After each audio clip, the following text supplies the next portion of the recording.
അടുക്കളയിൽ കയറുന്ന ആണും പെണ്ണും, അടുക്കളയിൽ പാചകത്തിന് കയറുന്നവരാകട്ടെ, ഭക്ഷണം കഴിക്കാൻ കയറുന്നവരാകട്ടെ, എന്താവശ്യത്തിനാകട്ടെ, അടുക്കളയിൽ കയറുന്ന ആളുകൾ ഈ ഒരു കുഞ്ഞൻ സൂറത്ത് പാരായണം ചെയ്തു കഴിഞ്ഞാൽ ആ വീട്ടിലുള്ള മുഴുവൻ ആളുകൾക്കും അതിൻ്റെ ബറക്കത്ത് ലഭിക്കും. വീട്ടിൽ സമാധാനമില്ല എന്ന് പരാതി പറയുന്നവർ, വീട്ടിൽ സ്വസ്ഥതയില്ല എന്ന് പ്രശ്നം പറയുന്നവർ, വീട്ടിൽ ഒരു റഹ്മത്തും ബറക്കത്തും ഇല്ല എന്ന് വേവലാതി പറയുന്ന ആളുകൾ, മക്കൾ പറഞ്ഞാൽ കേൾക്കുന്നില്ല, ഭർത്താവ് സ്നേഹിക്കുന്നില്ല, ഭാര്യ പോക്ക് ശരിയല്ല തുടങ്ങി വ്യത്യസ്തങ്ങളായ പരാതി പറയുന്ന ആളുകൾക്ക് ഏറ്റവും ഉചിതമായ ഒരു പരിഹാരമാണ് ഈ ഒരു കുഞ്ഞൻ സൂറത്ത്. ഇൻഷാ അല്ലാഹ് ഇന്നത്തെ വീഡിയോയിൽ നമുക്ക് കേൾക്കാം. ഈ ഒരു സൂറത്ത് നമുക്കൊക്കെ അറിയുന്ന സൂറത്താണ്. അത്ഭുതങ്ങളുടെ കലവറ ഒളിഞ്ഞിരിക്കുന്ന ഒരു സൂറത്താണ്. മനുഷ്യൻ്റെ അത്ഭുതം പറഞ്ഞൊരു സൂറത്താണ്. അല്ലാഹു സുബ്ഹാനഹു വ തആല പതിവാക്കാൻ ഭാഗ്യം നൽകട്ടെ. അപ്പോൾ പ്രത്യേകിച്ച് അടുക്കളയിൽ ഭക്ഷണം പാചകം ചെയ്യുന്നവർ, അടുക്കള കൈകാര്യം ചെയ്യുന്നവർ ഈ ഒരു സൂറത്ത് കൈമുതലാക്കിക്കോ, വലിയ മൻഫഅത്ത് ഉണ്ടാകും. വീഡിയോ മുഴുവനായി കേൾക്കുക, മറ്റുള്ളവരിലേക്ക് എത്തിച്ചു കൊടുക്കുക.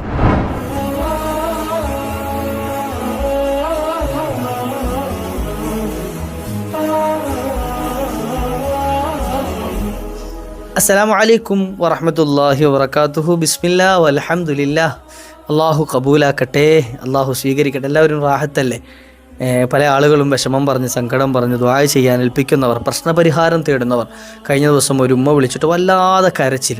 അവർ കരയുന്നത് കേട്ടിട്ട് അവർ പറയുന്നുണ്ട്, എന്തൊക്കെയോ പറയുന്നുണ്ട്, പക്ഷേ എന്താണ് പറയുന്നത് മനസ്സിലാവണില്ല. കാരണം എന്താ, കരച്ചിൽ ഇങ്ങനെ വരിക. അപ്പോൾ ഉള്ളിൽ നിന്ന് വിങ്ങി പൊട്ടി കരയാണ്. എന്തേ കാരണം? അവരുടെ വീട്ടിൽ അവർ പറയുന്നത് അവരുടെ 3 മക്കളും കമാന്നൊരക്ഷരം അവർ അനുസരിക്കൂല. ഒരു സംഗതി അനുസരിക്കുക. അതായത് 2 ആൺകുട്ടികളും 1 പെൺകുട്ടിയും. ആണ് ഒന്നാണെങ്കിൽ പെണ്ണ് 2 മടങ്ങാണ് അനുസരണക്കേട് കാണിക്കുന്നത്. ഒരു സംഗതി ഈ ഉമ്മ പറയുന്നത് കേൾക്കുന്നില്ല. വാപ്പ ഗൾഫിൽ കിടന്ന് അധ്വാനിക്കുന്നു, കഷ്ടപ്പെടുന്ന അയാൾ പൈസ അയച്ചു കൊടുക്കുന്നു, അതുകൊണ്ട് തിന്നുന്നു, എല്ലിൻ്റെ ഇടയിൽ കയറുന്നു, എന്തൊക്കെയോ കാട്ടിക്കൂട്ടുന്നു വീട്ടിൽ. കയ്യിൽ മൊബൈൽ ഫോൺ നിലത്ത് വെച്ച സമയം 3 മക്കൾക്കും ഇല്ല. സ്വന്തമായിട്ട് ഫോണ് 3 ആളുകൾക്കും വാങ്ങിക്കൊടുത്തിട്ടുണ്ട്. അതുകൊണ്ട് ഏത് സമയം ഭക്ഷണം കഴിച്ചാൽ കൃത്യമായ സമയത്ത് വരൂല. പുറത്തിറങ്ങിപ്പോൾ ഈ പെൺകുട്ടിയുടെ അവസ്ഥ പറഞ്ഞത് തന്നെ, രാത്രിയൊക്കെ പുറത്തങ്ങോട്ട് ഇറങ്ങിപ്പോവും ചോദിക്കാൻ പറയുകയും ചെയ്യാതെ. ഒന്നാലോചിച്ച് നോക്കി, അത്തരത്തിലുള്ളൊരു ഉമ്മയുടെ വേദന ഒന്നാലോചിച്ച് നോക്കി. പറയുന്നത് കേൾക്കുന്നില്ല. എന്തേ കാരണം? കാരണം ആ ഉമ്മ തന്നെയാണ് കാരണം, അല്ലെ ആ വാപ്പ തന്നെയാണ് കാരണം, അല്ലെ ആ വീട്ടിലുള്ള ആളുകൾ തന്നെയാണ് കാരണം. നമ്മുടെയൊക്കെ വീടുകളിൽ ഇത്തരത്തിലുള്ള പ്രശ്നങ്ങൾ വരാൻ ഒരു 99% കാരണമായിത്തീരുന്നത് നമ്മൾ തന്നെയാണ്. അത് മാറ്റിയെടുത്തേ പറ്റുള്ളൂ, അല്ലേ? അല്ലാതെ മക്കളെ കുറേ ചവിട്ടിയിട്ടോ പിടിഞ്ഞിട്ടോ ഒന്നും കാര്യം ഉണ്ടാവില്ല. അവർക്ക് ഈ ചൊട്ടയിലെ ശീലം ചുടല വരെ എന്നുള്ള പഴഞ്ചൊല്ല് വെറുതെ പറഞ്ഞു വെച്ചതല്ല. ചെറുപ്പത്തിൽ അവർക്ക് കൊടുത്ത ശീലങ്ങളായിരിക്കും അവരുടെ ജീവിതത്തിൽ ഇങ്ങനെ ഉണ്ടാകുക. അത് ആദ്യ സമയത്ത് മോശമാണ്, തെറ്റാണ്, അല്ലെങ്കിൽ ഇതിന് വളർന്നു വന്നാൽ ദോഷം ചെയ്യും എന്ന് കാണുന്ന ഒരു തെറ്റ് ആദ്യമേ നുള്ളിക്കളയാതെ കുറച്ചുകൂടെ കഴിയട്ടെ എന്ന് കരുതി അങ്ങനെ എന്ത് ചെയ്താണ് ഇളവ് ചെയ്ത് അവസാനം അത് മൂർച്ഛിച്ച് ഒന്നിനും പറ്റാത്ത സാഹചര്യത്തിൽ വരുമ്പോൾ ആവലാതി പറഞ്ഞിട്ട് കാര്യമില്ല.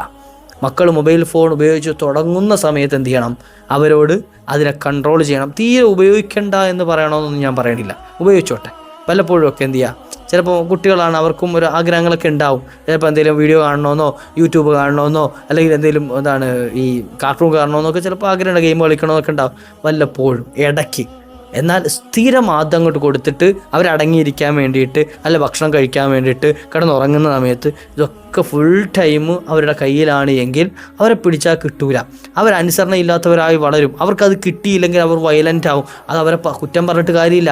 നമ്മളാണെങ്കിൽ പോലും, ഈ മുതിർന്നവരാണെങ്കിൽ പോലും അതില്ലാതെയായി കഴിഞ്ഞാൽ, അവർ ശീലമാക്കിയ ഒരു സംഗതി പെട്ടെന്ന് ഇല്ലാതെയാക്കി കഴിഞ്ഞാൽ, അഡിക്ഷൻ എന്ന് പറയുന്നത് അങ്ങനെയാണല്ലോ. അഡിക്ഷൻ എന്ന് പറയുന്നത് എന്തിനാ, അല്ലേ? ഇപ്പോൾ ഒരാൾ സിഗരറ്റ് വലിക്കുന്ന ആൾ, അയാൾക്ക് സിഗരറ്റ് വലിക്കാൻ കിട്ടിയിട്ടില്ല എങ്കിൽ അയാൾക്ക് ഭ്രാന്ത് പിടിച്ചതുപോലെ ആകും. മദ്യപാനികൾ, അവർക്ക് മദ്യം കിട്ടിയിട്ടില്ല എങ്കിൽ അവർ ഭ്രാന്ത് പിടിച്ചതുപോലെ ആകുന്നത് അഡിക്ഷനായൊരു സംഗതിയിൽ നിന്ന് പെട്ടെന്നൊരു മോചനം ആർക്കും ലഭ്യമാകൂല എന്നതുകൊണ്ടാണ്. പതിയെ അവർ മാറ്റിക്കൊണ്ടുവരാൻ പറ്റുള്ളൂ. എന്നാൽ ഇത് ആദ്യം അറിഞ്ഞ സമയത്ത് തന്നെ അവരൊന്ന് പിന്നിലോട്ട് വലിക്കാൻ ആരെങ്കിലും ഉണ്ടായിരുന്നുവെങ്കിൽ ഒരു പക്ഷേ അവരിത്ര ഇടങ്ങേറാവൂലായിരുന്നു, ഇത്ര അതിലേക്ക് ആഴ്ന്നു പോകൂലായിരുന്നു. അപ്പോൾ അതാണെന്ത്, നമ്മുടെ വീടുകളിലെ പ്രശ്നങ്ങൾ അധികവും നമ്മൾ കാരണമായിട്ടാണ് വഷളാകുന്നത്. അവിടെ ഇനി ശ്രദ്ധിക്കേണ്ട ചില സംഗതികൾ പറഞ്ഞുതരാം. നമ്മുടെ വീട് റാഹത്തായി കിട്ടണോ, ഭംഗിയുള്ളതായി കിട്ടണോ, മക്കൾ നന്നായി കിട്ടണോ, നമ്മുടെ കുടുംബാദികൾ, നമ്മളുമായി സ്നേഹിച്ച് കഴിയുന്നവർ നമ്മുടെ വീട്ടിൽ സ്വൈര്യത്തോടുകൂടി, സ്വസ്ഥതയോടുകൂടി, സക്കീനത്തോടുകൂടി കഴിയണമെന്ന് ആഗ്രഹിക്കുന്നുണ്ടോ? ഇൻഷാ അല്ലാഹ് ഈ കുറഞ്ഞ കാര്യങ്ങൾ ശ്രദ്ധിക്കാം. ഒന്ന്, നമ്മുടെ വീടുകളിൽ പരസ്പരം അങ്ങോട്ടും ഇങ്ങോട്ടും സംസാരിക്കാനുള്ള കുറഞ്ഞ സമയം നമ്മൾ മാറ്റിവെക്കണം. പരസ്പരം മാതാപിതാക്കളും മക്കളും അങ്ങോട്ടും ഇങ്ങോട്ടും പരസ്പരം ഒന്ന് സംസാരിക്കാൻ, കുറച്ചു നേരം സംസാരിച്ചിരിക്കാനുള്ള കുറഞ്ഞ സമയം, സ്പേസ് അതിനു വേണ്ടിയിട്ട് നമ്മുടെ വീടുകളിൽ മാറ്റിവെച്ചേ മതിയാകും. ഇന്ന് തീന്മേശകളിൽ തനിച്ചിരുന്നാണ് ഓരോരുത്തരും ഭക്ഷണം കഴിക്കുന്നത്. ഭാര്യയും ഭർത്താവും തോന്നുന്ന സമയത്തായിരിക്കും, മക്കൾ തോന്നുന്ന സമയത്തായിരിക്കും കഴിച്ചില്ലെങ്കിൽ ഇല്ല. ആ കോലത്തിലായിട്ടുണ്ട്. മുൻകാലങ്ങളിൽ എല്ലാവരും ഒന്നിച്ചിരുന്ന്, ഒന്നിച്ച് വിളമ്പി, ഒന്നിച്ച് കഴിച്ച്, ഒന്നിച്ചെഴുന്നേറ്റ് കൈ കഴുകി പോയിരുന്ന ആ ഒരു കാലഘട്ടത്തിൽ അതുപോലെ ഒത്തൊരുമയും സ്നേഹവും ഒക്കെ അവരുടെ ഇടയിൽ ഉണ്ടായിരുന്നു. എന്നാൽ ഇപ്പോഴോ ഓരോരുത്തരും തനിയെ അപ്പിന സ്വന്തം കാര്യം. അത് മാറ്റിയെടുക്കണം. സ്വന്തമായിട്ട് ഒന്നിച്ച് എല്ലാവരും ഒരുമിച്ചിരുന്ന് കുറഞ്ഞ നേരം സംസാരിക്കും. തീന്മേശയിൽ ഒന്നിച്ച് കിട്ടുന്നില്ല എങ്കിൽ അല്ലാത്ത ഏതെങ്കിലും ഒരു സമയത്ത് എല്ലാവരോടും ഒന്നിച്ചിരുന്ന് സംസാരിക്കുക, കഥ പറയുക, അല്ലെങ്കിൽ എന്ത് ചെയ്യുക, കളിച്ചിരികൾ പറയുക. ഇതൊക്കെ ആ വീടിൻ്റെ അടിത്തറ അതിനെ കെട്ടുറപ്പിക്കാൻ കാരണമായി തീരും. മാറ്റിയെടുക്കാവുന്നതേ ഉള്ളൂ ഇൻഷാ അല്ലാഹ്. രണ്ടാമത്തത്, ഇതുപോലെ അഡിക്ഷനിലേക്ക് പോകുന്ന മക്കൾ, ഈ മൊബൈൽ ഫോണാകട്ടെ, ലാപ്ടോപ്പുകളാകട്ടെ, കമ്പ്യൂട്ടറുകളാകട്ടെ, മറ്റെന്തെങ്കിലും എന്തുകൊണ്ടാൻ വേണ്ടി ആയിക്കോട്ടെ, ഇനി അല്ലാത്ത മറ്റ് കളികളായിക്കൊള്ളട്ടെ, ഫുട്ബോളിൻ്റെ പിന്നാലെ ഇങ്ങനെ ഭ്രാന്ത് പിടിച്ച് നടക്കുക, ക്രിക്കറ്റിൻ്റെ പിന്നാലെ ഭ്രാന്ത് പിടിച്ച് നടക്കുക. ചില ടീമിന് സൈക്കിൾ ചവിട്ടലായിരിക്കും ഭ്രാന്ത്, അപ്പോൾ ഇങ്ങനെ ചവിട്ടിക്കൊണ്ടിരിക്കുക. ചിലർക്ക് വണ്ടി ഓടിക്കലായിരിക്കും ഭ്രാന്ത്. അങ്ങനെ പല സംഗതി, ഇതൊക്കെ പലതിലും അഡിക്ഷൻ വരാമല്ലോ. അപ്പോൾ അതുകൊണ്ട് എന്ത് ചെയ്യുക, അത്തരത്തിലുള്ളത് ആ തുടക്ക സമയത്ത് തന്നെ എന്ത് ചെയ്യുക, പതിയെ അത് കൺട്രോൾ ചെയ്യാൻ അവരെ പഠിപ്പിക്കാം. ഇപ്പോൾ 1 മണിക്കൂർ, ഓക്കെ, 1 മണിക്കൂർ കഴിഞ്ഞാൽ പിന്നെ അവരുടെ മൈൻഡ് മാറ്റുക, മറ്റെന്തെങ്കിലും കൊടുക്കുക, ഇല്ലേ? കുട്ടികളാണെങ്കിൽ നിർബന്ധപൂർവ്വം എന്ത് ചെയ്യുക, എത്ര കരഞ്ഞാലും ശരി, ചിലപ്പോൾ കരയും, തുടക്കത്തിലൊക്കെ നല്ല കരച്ചിലുണ്ടാവും, അത് കുറച്ച് കഴിയുമ്പോൾ നിൽക്കും. കരച്ചിലിങ്ങനെ കരഞ്ഞുകൊണ്ടിരിക്കില്ലല്ലോ. കുറേ കഴിയുമ്പോൾ താടിയെല്ലും അതുപോലെ തന്നെ വായുവൊക്കെ കിഴയ്ക്കാൻ തുടങ്ങും, വേദന എടുക്കാൻ തുടങ്ങും, കണ്ണിനും എന്ത് ചെയ്യും, വേദന വരാൻ തുടങ്ങും. അപ്പോൾ പതിയെ കരച്ചിൽ നിർത്തും. അപ്പോൾ കരച്ചിലിനൊരു അന്ത്യമുണ്ട്, അതുകൊണ്ട് ബേജാറാവേണ്ട. കരഞ്ഞു എന്ന് എഴുതിയിട്ട് പിന്നെ അനുവദിച്ചു കൊടുക്കുകയൊന്നും വേണ്ട. അപ്പോൾ എന്ത് ചെയ്യുക, ഇത് മൂർച്ഛിച്ച് കഴിഞ്ഞാൽ പിന്നെ ഇത് കൺട്രോൾ ചെയ്യാൻ കഴിയില്ല. അപ്പോൾ അത് ആ അഡിക്ഷനിൽ നിന്നും പതിയെ അവരെന്ത് ചെയ്യുക, പിന്നോട്ട് വലിക്കാൻ ഘട്ടമായിട്ട് അവരെ പിന്നിലേക്ക് കൊണ്ടുവരാൻ ശ്രമിക്കുക. അപ്പോൾ ഈ ആദ്യമൊക്കെ കുറച്ച് പ്രയാസം ഉണ്ടാവും, എന്നാലും സാധ്യമാകും ഇൻഷാ അല്ലാഹ്.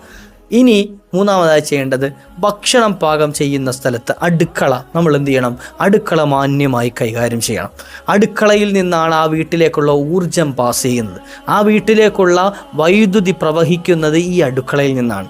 കാരണം അടുക്കളയിൽ നിന്ന് ഉണ്ടാക്കുന്ന, പാചകം ചെയ്യുന്ന ഭക്ഷണം കഴിച്ചുകൊണ്ടാണ് ആ വീട്ടിലുള്ള എല്ലാവരും വളരുന്നത്. അതുകൊണ്ട് തന്നെ അവരുടെ ഈമാനികമായ വളർച്ചയ്ക്കും അവരുടെ അതുപോലെ തന്നെ അമാലുകൾ അത് മെച്ചപ്പെടുന്നതിനുമൊക്കെ കാരണമായി തീരുന്നത് ഈ ഭക്ഷണത്തിൻ്റെ ഊർജ്ജമാണ്. അതുകൊണ്ട് തന്നെ എന്ത് ചെയ്യുക, അടുക്കള ക്ലിയർ ആയിരിക്കണം. ക്ലിയർ ആകുക എന്ന് പറഞ്ഞാൽ കയറുന്ന ഉമ്മയാകട്ടെ, സഹോദരിയാകട്ടെ, ഭാര്യയാകട്ടെ, ആരായിക്കൊള്ളട്ടെ, അതിലേക്ക് കയറുന്ന സമയത്ത് ശുദ്ധിയോടുകൂടി, വൃത്തിയോടുകൂടിയിട്ട്, ബിസ്മിയോടുകൂടിയിട്ടൊക്കെ ആകണം അടുക്കളയിലേക്ക് കയറേണ്ടത്. ഇനി ഞാനൊരു സൂറത്ത് പറഞ്ഞുതരാം ഇൻഷാ അല്ലാഹ്. ഇത് സൂറത്ത് നിങ്ങൾ എന്ത് ചെയ്യണം, നിരന്തരം ഓതണം. അതുപോലെ തന്നെ ഉണ്ടാക്കുന്ന ഭക്ഷണത്തിലേക്ക് അത് മന്ത്രിച്ചൂതുകയും ചെയ്യണം.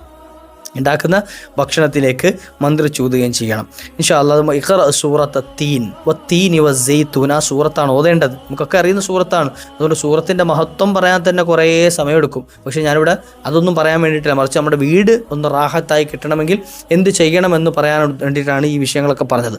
സൂറത്തു തീൻ പാരായണം ചെയ്യണം. അല അയ്യ ത്വാമിൻ, ഏത് ഭക്ഷണത്തിലാണെങ്കിലും, അത് വെള്ളത്തിലാകട്ടെ, ചായയിലാകട്ടെ, ജ്യൂസിലാകട്ടെ, ബിരിയാണിയിലാകട്ടെ, സാദാ ചോറിലാകട്ടെ, ഇതിലായിക്കോട്ടെ, സൂറത്തു തീൻ ഓതിയതിന് ശേഷം ഇഷ്ഫി എന്ന് മന്ത്രിക്കുക. അല്ലാഹു സുബ്ഹാനഹു വ തആല അത് കഴിക്കുന്ന ആളുകളിൽ മുഴുവൻ സക്കീനത്തും സമാധാനവും സ്വസ്ഥതയും റാഹത്തും ഇസ്സത്തും അല്ലാഹു അധികരിപ്പിക്കുന്നതാണ് എന്ന് മഹത്തുക്കൾ പഠിപ്പിച്ചു തരികയാണ്. നോക്ക്, അല്ലാഹു സുബ്ഹാനഹു വ തആല പതിവാക്കാനുള്ള ഭാഗ്യം നൽകുമാറാകട്ടെ. അല്ലാഹു പതിവാക്കാൻ 2 കാര്യങ്ങൾ ഈ ഒരു സൂറത്ത് പാരായണം ചെയ്യുന്നവർക്ക് നൽകുന്നു. മൻ ഖറഅഹ അഅതാഹുല്ലാഹു ഖസ്ലത്തൈനി, 2 കാര്യങ്ങൾ പ്രത്യേകമായി അവർക്ക് നൽകുമെന്ന് മഹാന്മാർ, ഹബീബായ നബി തങ്ങളുടെ ഹദീസ് പറയാം. ആരെങ്കിലും ഒരാൾ സൂറത്ത് തീൻ പാരായണം ചെയ്താൽ 2 കാര്യം അവർക്ക് നൽകും. നമ്മുടെ മക്കളെ കൊണ്ട് ശീലിപ്പിക്കണം, വീട്ടുകാരെ കൊണ്ട് ശീലിപ്പിക്കണം. 2 കാര്യം എന്താണ്? ഒന്ന് അല്ല ആഫിയ, ആരോഗ്യം ഉണ്ടാവും, നല്ല ആരോഗ്യമുള്ള, എപ്പോഴും അസുഖം. ചില വീടുകളിലൊക്കെ ചെന്ന് കഴിഞ്ഞാൽ മക്കൾക്ക് അസുഖം, മാറി കഴിയുമ്പോൾ ഭാര്യയ്ക്ക് അസുഖം, ഭാര്യയ്ക്ക് കഴിയുമ്പോൾ ഭർത്താവിന് അസുഖം, അല്ലെങ്കിൽ മാതാപിതാക്കൾക്ക് അസുഖം, എപ്പോഴും അസുഖമുള്ള വീട്. ഹോസ്പിറ്റലും വീടുമായിട്ട് ഇങ്ങനെ കയറി ഇറങ്ങാം. ചില ആളുകളെ കണ്ടാൽ തോന്നും അവർ ഹോസ്പിറ്റലുമായിട്ട് എന്തോ ടൈപ്പ് ഉണ്ട് എന്ന്. എപ്പോഴും ഹോസ്പിറ്റലിലാണ്, ഫുൾ ടൈം. ഞാൻ കുറ്റം പറയല്ല, അതിന് ഒരു പരിധി വരെ നമ്മൾ തന്നെ കാരണം. എന്തേ ഈ ആഫിയത്തിനുള്ളത് ഷിഫായിനുള്ളതൊന്നും നമ്മുടെ കയ്യിലില്ലാത്തത് കൊണ്ടാണ്. ഇല്ല, അള്ളാഹു അല്ലേ ഷിഫ നൽകേണ്ടത്. എപ്പോഴും നമ്മൾ എന്ത് ചെയ്യണം? ആയത്തുൽ കുർസി പാരായണം ചെയ്യൽ, ആമന റസൂൽ പാരായണം ചെയ്യൽ, വീട്ടിൽ ഖുർആൻ ഓതൽ, ഇതൊക്കെ നമ്മുടെ ഷിഫായിന് കാരണമാണ്. ഇതൊന്നും ചെയ്യൂല. ഖുർആൻ തുറന്നു നോക്കൂല, ഖുർആൻ ഓതൂല, എന്നിട്ടോ നിസ്കാരം ക്ലിയർ ആയിട്ട് നിസ്കരിക്കൂല. നിസ്കാരമൊക്കെ നമ്മുടെ ഷിഫായിനുള്ള കാരണങ്ങളാണ്. അതുപോലെ ഭക്ഷണം കഴിക്കുമ്പോൾ ബിസ്മി ചൊല്ലി ഭക്ഷണം കഴിക്കുക, അൽഹംദു ചൊല്ലിയിട്ട് എഴുന്നേറ്റ് പോവുക, തുടങ്ങിയിട്ട് എന്ത് ചെയ്യുക? ആ ഭക്ഷണത്തിലുള്ള നല്ല നല്ല ആരോഗ്യത്തിനുള്ള വകുപ്പുകൾ റബ്ബിനോട് ചോദിക്കുക. ഇതൊക്കെ നമ്മുടെ ആഫിയത്തിനുള്ള കാരണങ്ങളാണ്. ഇതൊന്നും ചെയ്യൂല. മറിച്ച് കിട്ടുന്നത് തിന്നേണ്ടത് തോന്നുന്നത് പോലെ എങ്ങനെ എന്ത് ചെയ്യുക? നാൽക്കാലികളെ പോലെ ഒരു ജീവിതം. അത്തരത്തിലുള്ള ആളുകൾ ഹോസ്പിറ്റലിൽ വീട്, ഹോസ്പിറ്റലിൽ വീട്, മെഡിക്കൽ ഷോപ്പ്, ഇങ്ങനെ എന്ത് ചെയ്യുക? അതുമായി ഇങ്ങനെ കറങ്ങി നടക്കും. അത് മാറിക്കിട്ടണമെങ്കിൽ നമ്മൾ തന്നെ പരിശ്രമിക്കണ്ടേ? അള്ളാഹു തൗഫീഖ് നൽകട്ടെ, അള്ളാഹു ആഫിയത്ത് നൽകട്ടെ. അപ്പോൾ സൂറത്തു തീൻ പാരായണം ചെയ്യും, പതിവാക്കിക്കോളി, നിരന്തരം ഓതിക്കോ. എത്ര എണ്ണമൊന്നുമില്ല, നിരന്തരം ഓതാം. എത്രയാണോ ഓതാൻ പറ്റുക അത്ര ഓതാം. 2 കാര്യങ്ങൾ അള്ളാഹു ആൾക്ക് നൽകും. ഒന്ന് അല്ല ആഫിയത്ത് നൽകും. നമ്മൾ മക്കളെ കൊണ്ടൊക്കെ ഒതുക്കി ഇൻഷാ അല്ലാഹ് അവർക്കും ആഫിയത്ത് കിട്ടും. മക്കളെ കൊണ്ട് ഇങ്ങനെ കയറി ഇറങ്ങേണ്ടി വരുമല്ലോ ഹോസ്പിറ്റലിൽ. രണ്ടാമത് പറഞ്ഞെന്താ? വൽ യഖീൻ മാദാമ ഫി ദുനിയാവിലുള്ള കാലത്തോളം ഉറച്ച യഖീൻ, അതായത് ഈമാൻ ഉറപ്പോടുകൂടി ജീവിക്കാൻ പറ്റും. ഒരാളുടെ മുമ്പിലും എന്ത് ചെയ്യേണ്ടി വരില്ല, ഈമാൻ അടിപതറേണ്ടി വരില്ല. ഈമാൻ ഇങ്ങനെ ആളുടെ മുമ്പിൽ വെച്ച് കീഴടങ്ങേണ്ട അവസ്ഥ വരില്ല. ഒരാളുടെ മുമ്പിൽ ഈമാനോടുകൂടി ജീവിക്കാനുള്ള ഭാഗ്യം കിട്ടും. അതല്ലേ നമുക്ക് വേണ്ടത്. വലാ തമൂതുന്ന ഇല്ലാ വ അന്തും മുസ്ലിമൂൻ. അല്ലയോ മുസ്ലിമായ കാക്ക, നിങ്ങൾ മരിക്കുന്ന സമയത്ത് ഈമാനോടുകൂടി മരിക്കുമെന്നൊരു ഉറപ്പുമില്ല. അതുകൊണ്ട് എപ്പോഴും ദുആ ഇറക്കണം, എന്ത് ചെയ്യണം? ഈമാനോടുകൂടി മരിപ്പിക്കണേ. എന്നോട് നിങ്ങളോടും പറയാം, വിശുദ്ധ ഖുർആൻ പറയാം, അള്ളാഹു ഈമാനോടുകൂടി മരിക്കാനുള്ള ഭാഗ്യം നൽകണേ അള്ളാഹ്. ഫൈദാ മാത അഅതാഹുല്ലാഹു മിനൽ അജ്രി ബിഅദദി മൻ ഖറഅ ഹാദിഹി സൂറത സിയാമ യൗമിൻ. സുബ്ഹാനല്ലാഹ്. ഇയാൾ ഇനി ഇത് ഓതിയ ആളുകൾ മരണപ്പെട്ടു പോയി. എന്നാൽ ആ സൂറത്ത് ആരെല്ലാം ഓതിയിട്ടുണ്ടോ അവരുടെയൊക്കെ എണ്ണത്തിനനുസരിച്ച് കൂലി ഇയാൾക്ക് കൊടുക്കുമെന്ന്. അതുമാത്രമല്ല, ആ എണ്ണത്തിനനുസരിച്ച് നോമ്പനുഷ്ഠിച്ച കൂലിയും കൂടെ കൊടുക്കുമെന്ന്.